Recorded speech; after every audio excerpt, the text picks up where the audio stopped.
What's up guys, Sal here. So there are two kinds of people in this world, those who absolutely love Apple products and those who believe Apple products are overpriced and repackaged versions of technology already available from other Android companies. If you're in the second group, you probably wonder why Apple fans always fawn over announcements of Apple's tech innovations that look eerily familiar, because they're already available in other products released by other companies several years earlier. Faster charging, bigger displays, widgets, Apple Pencil to name a few. And now with the iPhone 14, Apple is again catching up with Samsung when it comes to one selfie camera feature that has been present on Samsung flagships since 2017. Ming-Chi Kuo, a famous Apple analyst, tweets that all the iPhone 14 variants will feature autofocus on their front-facing cameras, which would result in sharper images across a range of distances. This would be a major upgrade over past iPhones which have stuck with fixed focus selfie cameras.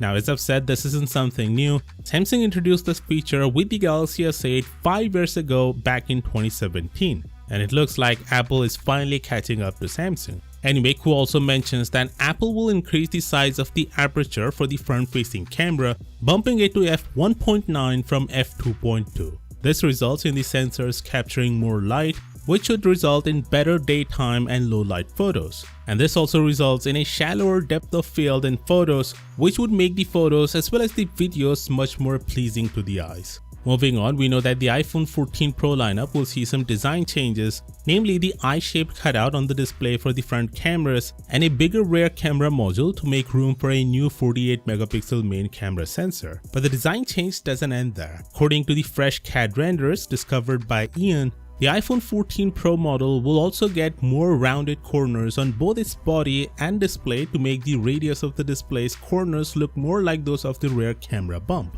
Interestingly, only the 14 Pro will get this design change.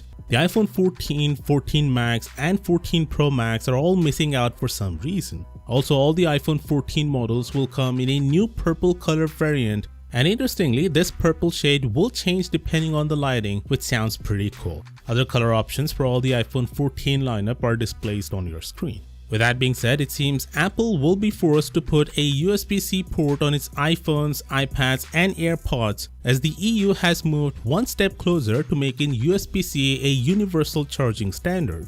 Members of the European Parliament voted overwhelmingly in support of legislation, with 43 in favor and only 2 against, that could force Apple to switch to USB Type-C in all of its devices. Do know that passing legislation can take time, but hopefully it happens sooner than later. Apple is making billions of dollars by sticking to the Lightning port, as any third-party company that uses the Lightning port will have to give licensing fees to Apple. And that's the reason Apple is stubbornly sticking to this charging solution. But the thing is, there are rumors that Apple will go portless before they are forced to use USB-C, so there's that.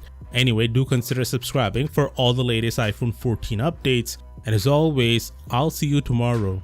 Peace out.